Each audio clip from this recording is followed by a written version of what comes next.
Enemy Intel is brought to you by Rothman Orthopedics at Jefferson Health, the official orthopedics and healthcare partner of the Philadelphia Eagles. The Philadelphia Eagles will face the Washington Redskins for the first time this season, and the Redskins offense will have a different look from what the Eagles thought it might be 3 or 4 weeks ago. But this offense still must start with the run game, and that means Adrian Peterson. Now, the Redskins' running game is pretty multiple, pretty diverse. But what they like to do is get Adrian Peterson downhill. When he gets his shoulders square to the line of scrimmage, he's still a violent, competitive runner who can churn out physical, tough, hard-earned yards.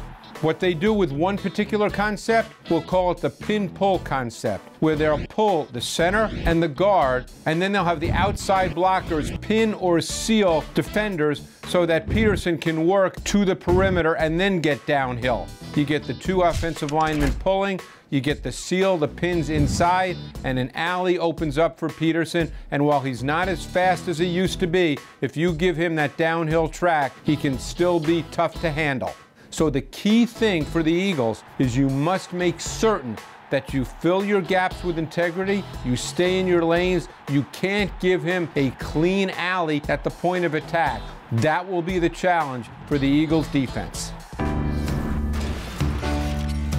All right, Ike Reese, hopefully the Eagles are able to do to Adrian Peterson what they did to Saquon Barkley in the second half. They held Saquon to 7 rushing yards on 4 carries in the second half. What was so effective with the run defense as they got going? Well, John, it starts up front. When you're talking about stopping the run, it's going to always start with these guys up front playing well, dominating the line of scrimmage, and that's what you got particularly in the second half. And it was great to have this guy back in here playing alongside Fletcher Cox. Tim Jernigan. I think having his presence out here gives them another stabilizing force. Watch him take on the double team here.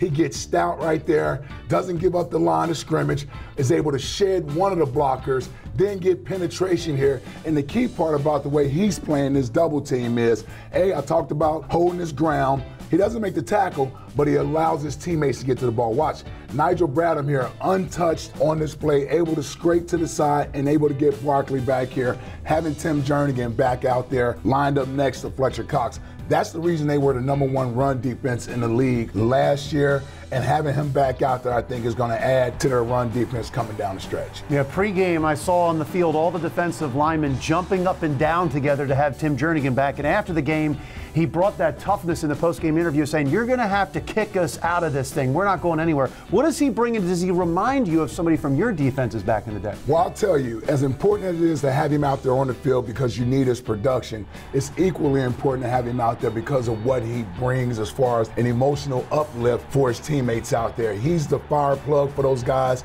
He's the toughness that sets the tone. He gets them going. It's like, reminds me of teammates that I play with. Obviously, we know how Brian Dawkins was able to set the tone for us. But guys like Jeremiah Trotter, Hugh Douglas was known for doing that, Hollis Thomas, those guys, they would really be the guys up front that would really be the backbone of our defenses. And that's what Tim Jernigan has been in his short time here. And you can tell his teammates responded to his presence being back out there on the field. Can't wait to see more of that the rest of the season.